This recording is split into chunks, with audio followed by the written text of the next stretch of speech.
Hai guys, salam sejahtera dan selamat kembali ke channel How To's.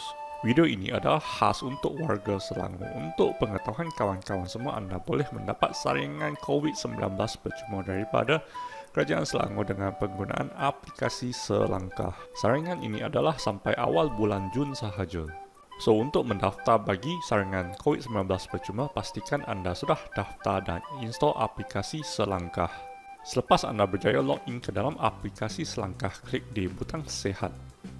Di bahagian Sihat, pastikan anda isikan semua maklumat peribadi dengan lengkap. Selepas maklumat anda lengkap, anda boleh klik di butang Kemas Kini. Anda hanya boleh masuk bahagian saringan sekiranya maklumat anda sudah lengkap. Selepas itu, pilih saringan Covid-19. Anda boleh mendaftar saringan untuk diri sendiri ataupun keluarga anda. Kemudian jawab soalan yang berkenaan.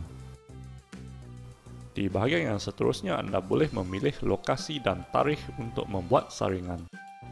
Anda hanya perlu klik register untuk tarikh dan lokasi yang berkenaan. Sila tekan butang like dan subscribe jika video ini membantu anda semua. Terima kasih kerana menonton.